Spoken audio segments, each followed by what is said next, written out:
All right, so I just want to situate the problem that I'm looking at sort of on this graph. Now we have methods like AlphaFold and other deep learning methods that can kind of maybe start from sequence and give us pretty good 3D models of protein structure. But those models by themselves will not tell us if two proteins will physically interact and bind in the cell. And so to do that, we have to do other things. And in fact, there's a large community working on these 3D structures and trying to also build methods, including deep learning methods, that will dock these structures and model the interface and figure out in a full geometric form how these proteins bind. But in fact, the question I'm looking at today is a much more lightweight question. I'm actually just asking if proteins interact, right? So can we build models that tell me yes or no whether two proteins will interact, and not necessarily give any insight into how they will interact? And I just wanted to say that some of this template modeling, remote homology, evolutionary coupling stuff is kind of in the middle of this space. It does give you some notion, not only if proteins bind, but maybe how they bind. Okay? But I'm just looking at the very simple sequence-based binding. Okay? And so I'm going to talk about Descript, which was the precursor to Topsy-Turvy, and Topsy-Turvy, which are both things that are on this top column, and they're built on top of this Bepler and Berger sequence-based deep learning kinds of paradigms using these pre-trained protein language models. And why do I actually care about this? Because, if you're doing, drug design or something, you really need to know a lot about the structure of the interface. Well, if you look at experimental assays of protein-protein interactions, there are actually not that many ones that have been done outside of a few well-studied model organisms. So, in humans, even this is a very small proportion of pairs of proteins that have been tested experimentally as to whether or not they interact. In yeast, we have about the same size proportional to the size of the genome. Then we have some in fly, some in mice, and then in a few other species, there are just a couple, right? And then outside these model organisms, we don't have any at all. Okay? And as you'll see, I don't know if you guys know, but most of what I work on is protein-protein interaction networks. In order to study protein-protein interaction networks, you need pairs of proteins that interact. If you're interested in doing the kinds of clustering and functional genomics at a high level of different species in a non-model organism, wouldn't it be great if genome-wide we could predict which proteins interacted? So that's the place of the space that I am very interested in. And of course, when I said genome-wide, we can't run AlphaFold genome-wide. I mean, we're going to do it for everything in the PDB, but that takes this enormous effort that is being put into building an AlphaFold model for everything. You have a new species, you want to know all PPIs. It's not very realistic to think that you're going to be able to run whatever AlphaFold models you have on every, N-choose-2 set of all the proteins in that genome. So the idea is to predict de novo protein interactions using sequence only and to do it quickly. Okay, so we have two sequences, and what we want to do is feed them into some kind of model, and then basically we want to predict a binary: do they interact or do they not? And our earlier Descript was sort of our first foray into this space with the same collaborators. Descript did very well at this using two main ideas. The first, which I've already mentioned, is this pre-trained language model. So the idea here is that basically you have learned proteins that are similar, maybe belong to similar PFAM families, or something like this. And just like people do language models, they embed words that mean the same thing close by in space. We have an embedding for protein sequences that does the same thing. So if you have things that are close in this space, we think these sequences sort of are similar in terms of what shapes they fold into and what they might do functionally. That's very rough. But this is why, and we don't have to use the Bepler and Berger language model. It was one of the first. You can use something ProBERT. There are a whole bunch of language models. We've tested with other language models. They all work pretty well. Okay, and then the thing is, it's actually a very simple architecture. It's not doing anything that complicated. The one novel idea is in the middle of all these layers, we're actually asking it to predict the contact map. So, and interesting, we're not training on contact maps. We're training end to end. We're just training on whether it got the prediction right or wrong. But in the middle, we're sort of teaching it what matters by telling it to look at this 2D contact map. And this is not the contact within each protein. It's the interprotein contact map. So it's going to look at the interprotein contact map, and then it's going to convert that to an interaction probability. There's a somewhat novel max pooling function at the end, which is basically dealing with the fact that we're basically going to walk along the contact map and make sure we're highly confident in many of the tiles, and we're also going to move it away from the middle, the probabilistic distribution. Okay, so Descript takes as input these two sequences, maybe predicts the contact map, and this basically is telling you why the model thinks they interact. And in fact, the loss function that we train on is very simple. It has one term that is basically asking, did we predict it correctly? And the second thing that is asking, does the contact map look like contact maps? And we can tune between these two questions.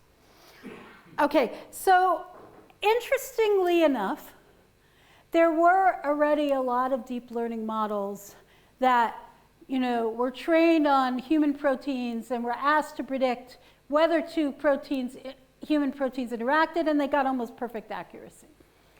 And interestingly, they may be overtraining, right? Because it turns out that in our regime, we train on one species, and then we try to predict the protein-protein interactions in a different species. And interestingly, the other methods just plummet in that context. So Piper is like one of the best ones trained on humans and tested on humans. And then if we look at it, so you see it's doing really great when you test it on humans, and we're not doing as well. But then when we switch this and we train it on humans and then we test it on mice or on fly or on worm or on, and so on, yeast, you can see that we're just keeping our performance pretty much, whereas it's doing worse and worse as the species gets further and further.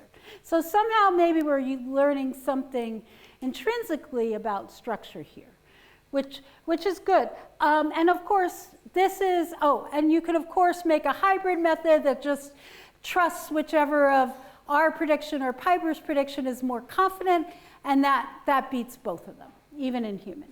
But the thing is that, of course, this is the context we want to do this in, because as I said, again, I'm interested in doing this genome-wide in non-model organisms, and so this is a realistic context in which to test the performance. And if you look at the Descript paper, we have some evidence that when it predicts correctly that two proteins interact, it's getting something that kind of in a fuzzy way looks like its contact map. I should point out, it's not actually getting correct contact maps. It's kind of getting something in the neighborhood, right? We're giving up accuracy for simplicity, robustness, and speed. Okay? All right. So, and the other thing then is that downstream of this, what we want to do is, we take these predicted PPIs as if they're true, and then we cluster the network, and we see we asked for communities, and sort of the standard way any network scientist would do that would just do an unsupervised clustering of this network. And then what we find is we look at whether these clusters correspond to proteins that are known to have similar function in the cell, and we do really well. So you could take an organism of a completely unknown genome, and some of you know that my current passion is trying to understand bioinformatics of coral reefs. Really. So excited. Ask me about it later. I'll talk your ear off. You know, the genomes are just coming out, right? And we don't know any protein-protein interactions. We want to learn. And, you know, we can come up with this. We can make these pictures. And then suddenly we have some functional ideas of what some of these very strange proteins might be doing. So in the paper, we didn't work on corals. We worked on, we studied the cow rumen. So cows have an interesting digestive system that doesn't look anything like human. We took some proteins that are known to be active and highly expressed in the rumen. We looked at what they interacted with, and there's some really nice hypothesis, and we are able to validate some stuff in the literature and find some interesting modules. So you can read that paper if you're interested, but this is sort of the Descript paradigm, this bottom-up idea of you just start with protein sequence and you predict protein interactions. But as I said already, I'm kind of a network person. I'm trained as a graph theorist. And what I do most of my time, you know, when I'm not like running off to play with MIT people who know all about deep learning, is what I do most of my time is I do this analysis of protein-protein interaction networks. And in protein-protein interaction networks, there are actually some very good methods for predicting de novo new pairs of proteins that interact just based on the structure of the network. So the first thing you should notice is we can't do this in corals at all. We don't have a network.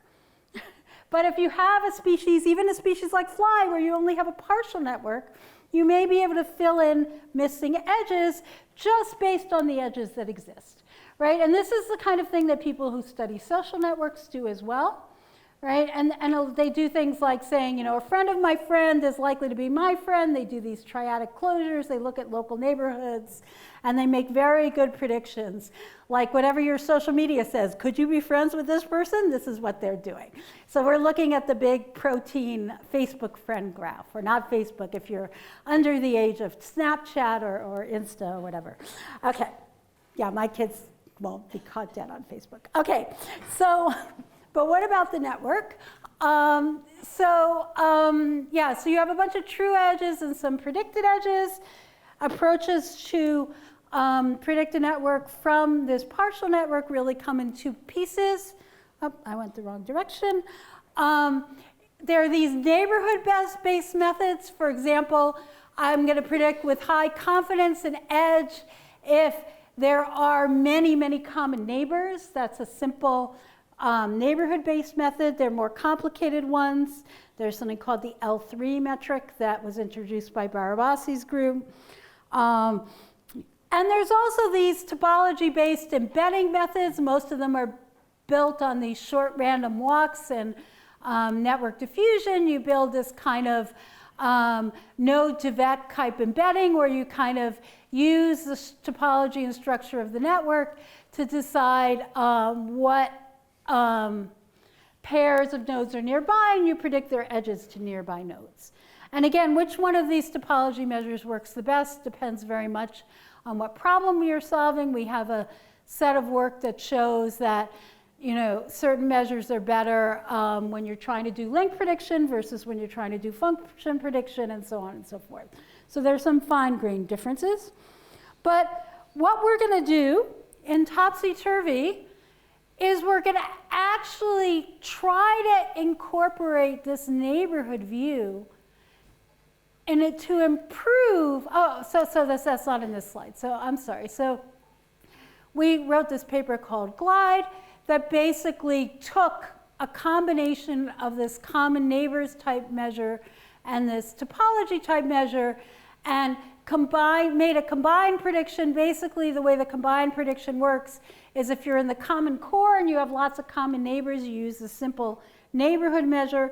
If you're outside the common core and you don't have too many edges, then you use the more global embedding measure. And you combine those, and you do pretty well in this context of starting with a network and making new predictions. Notice this is not using sequence at all.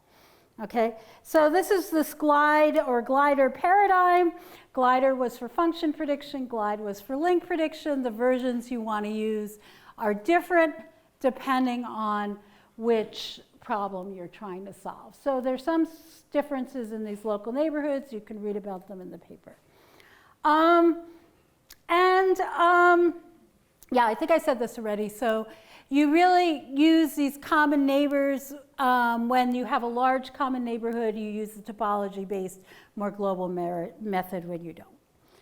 Okay, so the big question I want to ask is, can you somehow leverage these network-like methods when you're doing these bottom-up protein-protein deep learning sequence methods? So the objective is we want to make Descript somehow aware of the top-down view, okay? And the thing, and this is why we called it Topsy-Turvy, because it's top-down and bottom-up. And we are, yeah, I know, it's a silly name. Actually, Bonnie came up with the name, very pleased. But we had these very serious sounding names, and we're like, no, I don't think so. But the thing I want to stress here is that we're not using the network at all in the new species, because in the new species we may not have a network, right? So we're only somehow trying to be informed by this network view in the training phase, okay? So, and I guess this is a slide that just highlights that, right? So if you want to train Descript, you don't need the network, you only need sequence. Glide uses only this, doesn't use sequence at all, it only uses the network. Topsy-Turvy uses both the sequence and the network in training. And when you need to predict, Glide, of course, needs the network. Descript is only using sequence, but Topsy-Turvy is also only using sequence. Okay, we're not using the network at all when we're making our predictions. And so here's something about the idea of how we're combining. So we have this network view with the local and the topology embedding that's giving us this glide similarity metric. We have the Descript architecture down below. And in training, we're also creating a loss that says how well do I match the glide predictions. All right, and the output is still a binary PPI prediction. And again, we are not using the network in our test. Okay, and a little bit more detail about the architecture. The loss now has these new terms. We have a new glide loss that goes in there. I can break that down a little bit more. So already we have is the prediction accurate, and is the contact map valid? And we're going to add to this, does it agree with glide predictions? All right, so that's it. We're doing very, very simple things. And then some more detail about how we do that. We basically put in a pseudo edge and ask if that pseudo edge was there, does it really agree with current predictions? All right, so we can ask, well, does this work? Does combining network and sequence information work? And network link prediction, of course, works very well standalone, and it doesn't work when we combine it with sequence data. Our testing regime is exactly the same. We're going to train on humans using both the sequences and the networks to train our Topsy-Turvy model.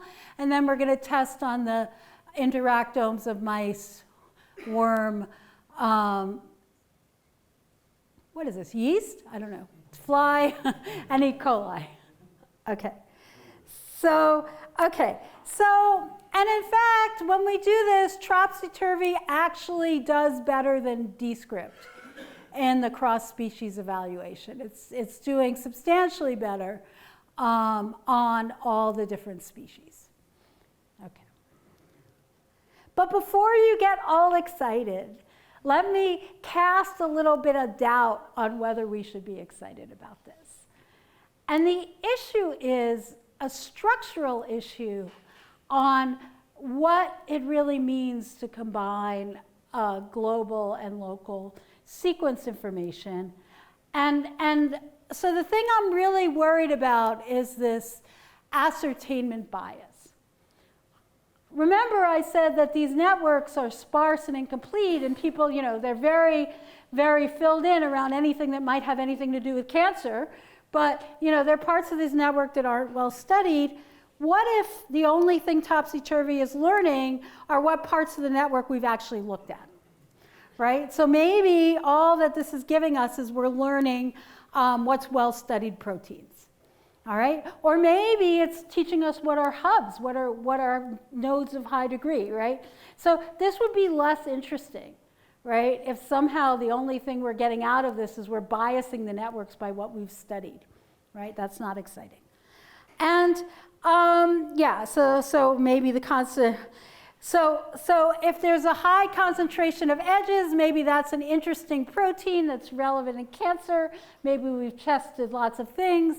Maybe that's all Topsy-Turvy is learning. Maybe it's learning. But on the other hand, maybe it is actually learning stuff that is filled in that should have been filled in. So, you know, it's very, very hard to know. And the only thing I can really say is we have some evidence that some of the improvement that we're getting is not just from this.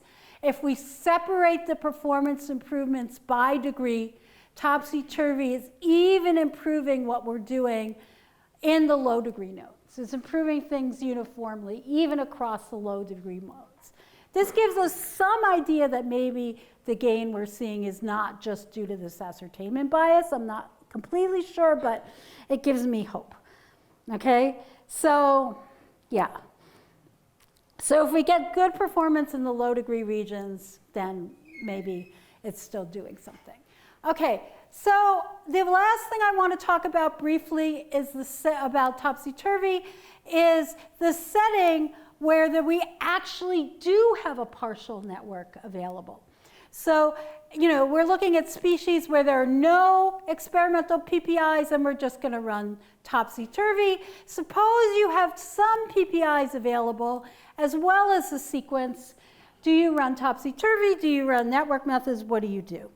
And for this, and again, I'm saying, yeah, so in something like Fly, like, do we have to predict with no network information? We have some network information, maybe we should use it. And therefore, we also have a version called TT Hybrid, and TT Hybrid just combines sort of the Topsy-Turvy and the glide prediction. In this case, we have to check it in cross-validation, not in a different species, because we have to throw out some of the known network edges to see how we're doing. And TT Hybrid is going to use make both a glide prediction and a Topsy-Turvy prediction and combine them in a simple way. And then if we go back to that chart, then what we're doing is TT Hybrid now uses both the sequence and network in training, just like Topsy-Turvy, but then it also uses both the sequence and network in its predictions. And so, and the loss is very, very simple. We're just, again, we have a glide loss and an original loss, and we're somehow weighting them. And these are the weights we used in the paper. And I'm almost done. And so in fact, you can see it does a little bit of improvement. Why should we care when the improvement is modest? Well, we should care because when we have two proteins and we don't have any network information, you have to do something. And this allows you to do that. Okay, and we did a comparison in the paper with AlphaFold multimer. Neither one was clearly better, though of course AlphaFold multimer is 100,000 times slower. But you know, sometimes we were better, sometimes they were better. I'm just speeding up. So Topsy-Turvy, in summary, associates both bottom-up and top-down paradigms in its prediction. It only requires sequence data. Its performance is probably not entirely due to ascertainment bias. When some target PPI is available, should use TT hybrid. And these are both computationally efficient enough to make genome-wide prediction. Oh, this is a teaser. We have a new drug-target interaction prediction stuff that's currently in revision at a journal and is coming out soon. You can find it on the archive. Again, this time we're co-embedding using the pre-trained language model, the protein sequence with the SMILES, Morgan fingerprint of the SMILES string of the drug, doing some kind of contrastive learning on drugs versus decoys. Happy to talk about it someday or offline. And I want to thank all my collaborators. I was funded by NSF. The people at MIT were funded by NIH. This is my wonderful graduate student, Skapil Dakota. This is Rohit and Bonnie's wonderful graduate student, Sam Slazetsky. And we were funded by NSF. And there's just a little quick view of some of the people in my group at Tufts. I couldn't get everyone in the picture at the same time. Thank you.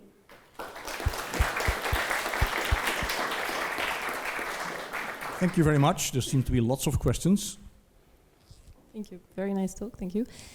So, I was wondering, when you use glides in the training phase, what you're effectively doing is increase the number of positives in your training set, right? Yes, for sure. So, if you think that these, as you said, these networks are very partial, so did you try to look at the fact, what's the overlap between the different species? Like, you may think that you have between humans and another species that the networks are not really overlapping, and when you increase this number of positive, you're just getting some kind of homologs in humans, and you're creating these positives here, and then this helps you just transfer this information. So there's no question that we're benefiting from the fact that we're somehow learning homologs. However, there is a lot of network rewiring, and in fact, if there's a lot of early papers that show that protein structure is more conserved over long evolutionary distance than these PPI interactions. That there's a lot of evidence that they much easier evolutionary for them to drop or come than there is. It's much easier to rewire the modules than it is to redesign a whole molecular machine. Mm-hmm. So. As you get over more and more evolutionary distant, even among homologs, you get differences. And in the Descript paper, which I didn't show these slides, we have an evidence in the cow rumen. We learn a mutational, we did in silico mutagenesis of this one sequence, and we were able to show that the predictions went all the way through the floor and up if we remove the motif of something that was structural and very important for binding. So I think this is giving us hope that we're actually decoding something very fine-grained. Okay, thank you. Thanks for a nice talk. So the one thing is that interactions are very different. Like, you have very, very different types of interactions. And so, at least when we did structural prediction of the things, like for the yeast to hybrid data, we have basically no predicted interaction at all. So either the structural co-evolution based methods cannot catch it, or they are not interacting, the data is wrong, or something. So have you looked at what type of interactions you really catch? Because if we run your script, you have a recall rate that is quite low, but the precision is very high, but it's for structural things. But we haven't. So if you run it like on a yeast to hybrid data set, do you get completely different recalls than if you run it on a tap tag or UMAP or quorum data set? So what type of interactions do you catch? So we haven't done this in the deep learning sequence by sequence context. It's certainly the case that if you have a co-IP positive, it could even be because they're two co-complex things that don't even physically touch, and then I don't think Descript will get that right. However, we did start looking at this for these network methods, and it's not published yet, but we definitely see a difference in the kinds of edges that are correct in the yeast to hybrid than in the co-IP and other interaction assays, but we haven't done this on the sequence stuff yet. Thank you very much for. Have you finished with the? Sorry. Thank you very much for the beautiful talk. I'm curious if you will substitute Glide with something which predicts links better for the human. Will it, you expect, decrease the performance on other species? That's a really interesting question. I have no idea. I think that's a very worthwhile thing to investigate. Yeah, nice question. But very beautiful talk. Thank you so much. All right, are any further questions? Yes?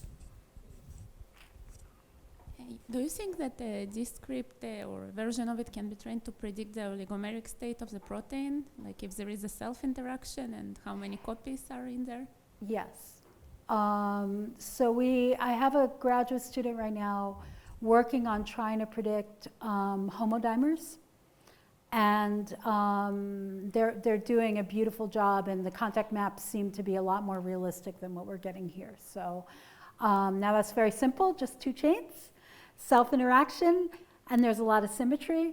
So yes, I think there's room for improvement for sure. Yeah. Okay, thank you.